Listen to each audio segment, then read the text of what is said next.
جاهز الهدف لتحت. Halo guys, gimana kabarnya nih? Semoga kamu dalam keadaan sehat di tengah pandemi seperti ini ya. Kebenaran Al-Quran bagi umat Islam adalah mutlak dan tidak bisa diganggu-gugat, karena mereka meyakini bahwa Al-Quran merupakan kitab suci yang diturunkan oleh Allah melalui malaikat Jibril kepada Rasul Muhammad SAW. Bukti atas hal ini adalah mukjizat yang dikandung oleh Al-Quran itu sendiri. Baik dari sisi keindahan bahasa maupun kandungan maknanya, tidak ada yang bisa membuat suatu kitab atau hal yang serupa Al-Quran, meskipun manusia seluruhnya berkumpul untuk bekerja sama membuatnya. Tetapi yang perlu diingat, kebenaran tafsir terhadap Al-Quran adalah hal yang relatif, tergantung ilmu yang digunakan. Quraisy Shihab mengibaratkan Al-Quran itu seperti permata yang mempunyai berbagai sisi tidak beraturan di sekelilingnya. Di zaman modern ini, perlahan tapi pasti, akhirnya kehadiran Al-Quran mulai diuji. Apakah kandungan Al-Quran sudah ketinggalan zaman, atau masih sesuai dengan perkembangan zaman? Salah satunya adalah dengan pendekatan ilmu pengetahuan sains.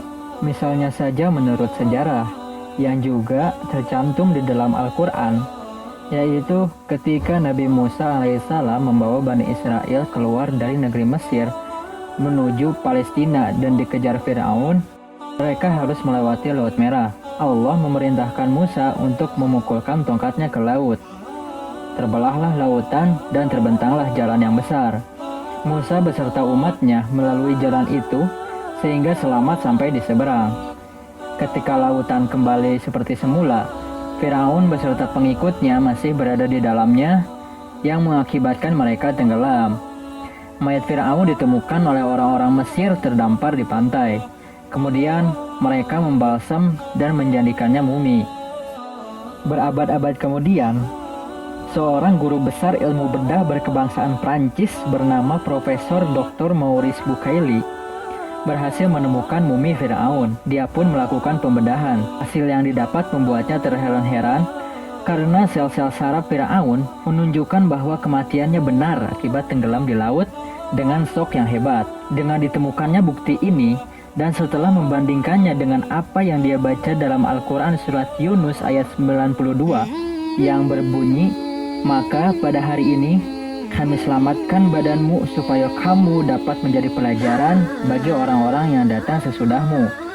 Dan sesungguhnya kebanyakan dari manusia lengah dari tanda-tanda kekuasaan kami." Dan juga surat Al-Baqarah ayat 50. وَإِذْ فَرَقْنَا بِكُمُ الْبَحْرَ فَأَنْجَيْنَاكُمْ وَأَغْرَقْنَا آلَ فِرْعَوْنَ وَأَنْتُمْ تَنْظُرُونَ.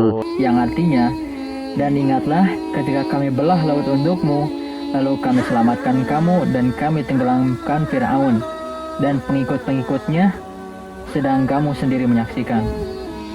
Dia meyakini bahwa Al-Quran itu benar-benar wahyu Allah. Profesor Bucaille mengatakan bahwa semua ayat Al-Quran masuk akal dan mendorong sains untuk maju, yang kemudian membuatnya masuk Islam.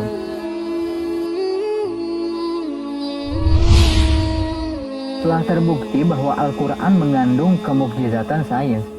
Masih berbicara mengenai kemukjizatan sains dalam Al-Quran, Bambang Pranggono dalam bukunya, yaitu Mukjizat Sains dalam Al-Quran, menawarkan suatu kemungkinan bahwa jangan-jangan gerombolan burung ababil yang disebutkan dalam Al-Quran adalah sekelompok pasukan pesawat tempur yang datang dari masa depan.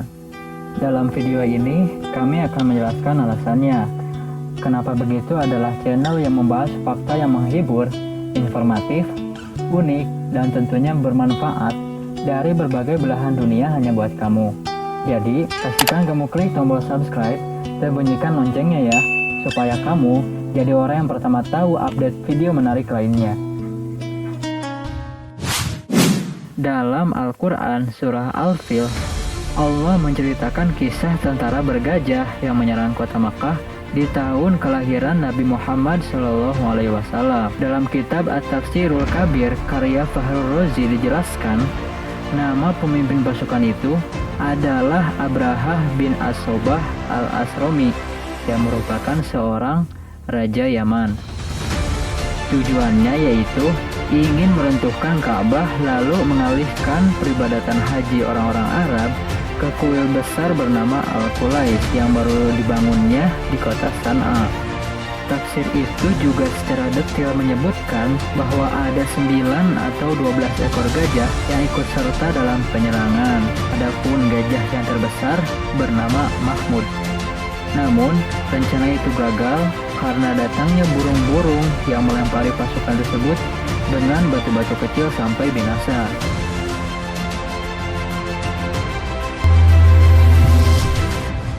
Peristiwa ganjil ini pasti benar-benar terjadi.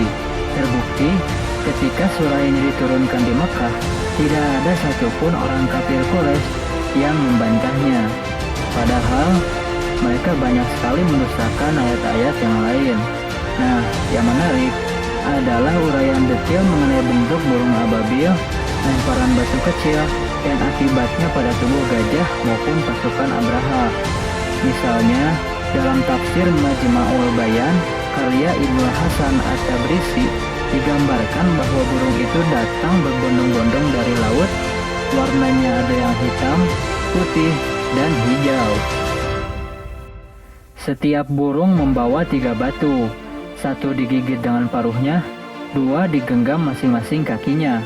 Mereka melempari pasukan bergajah yang mau meruntuhkan Ka'bah itu. Yang kena batu dari arah kepala akan tembus keluar dari duburnya. Kalau kena dari depan, batu itu keluar dari punggungnya.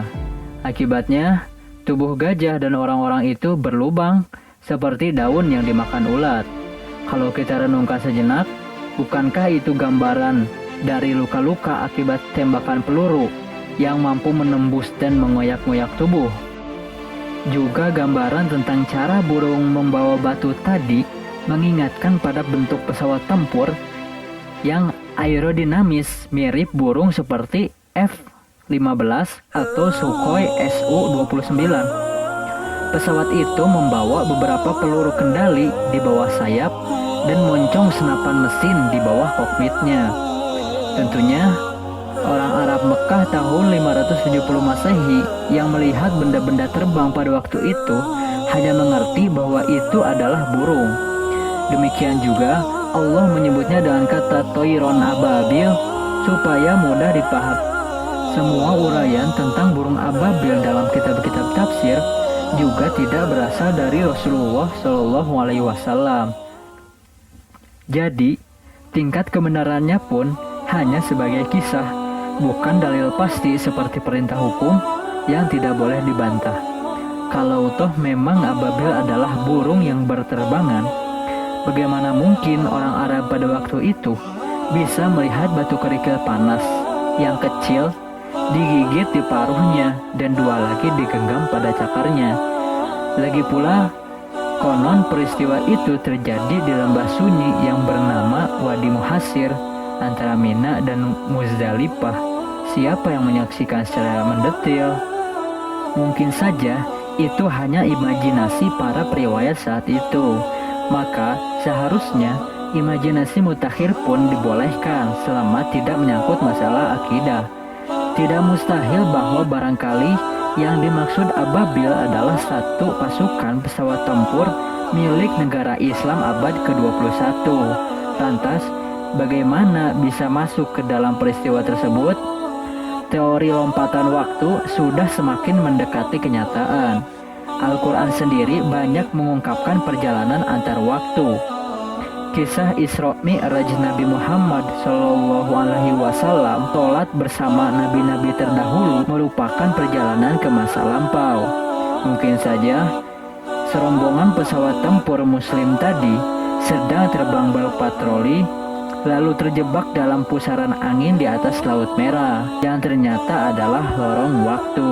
Mereka terbawa mundur ke abad 6 Masehi di atas Jazirah Arabia dan melihat ada sepasukan tentara bergajah akan menyerang Ka'bah. Bisa jadi pilot-pilot muslim itu hafal surat Al-Fil sehingga mereka tahu niat buruk pasukan darat itu, lalu secara refleks menembaki gencar dari udara. Jadi mungkin merekalah burung-burung ababil yang dikirim Allah menjadi pelaku peristiwa mukjizat. Hal ini pun cukup mirip dengan uraian dalam kitab tafsir yang telah disebutkan.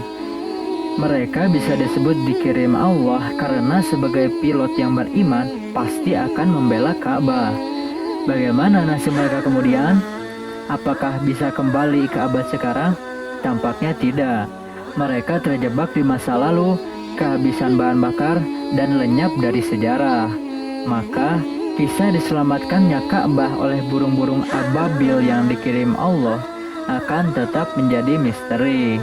Barangkali, kelak, bila mesin waktu sudah ditemukan, kita bisa mundur ke tahun 570 Masehi dan melihat sendiri peristiwa pasukan gajah di Mekah, apakah burung atau pesawat tempur. Wallahu a'lam.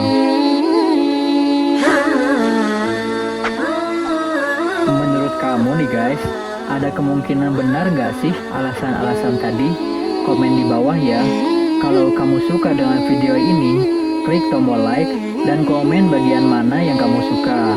Kalau tidak suka, klik tombol dislike dan komen bagian mana yang kamu tidak suka. Karena tanggapan dari kamu sangat penting dan berharga buat channel baru ini, sehingga kami bisa memberikan video menarik dan berkualitas hanya buat kamu nih guys. Sampai jumpa di video berikutnya.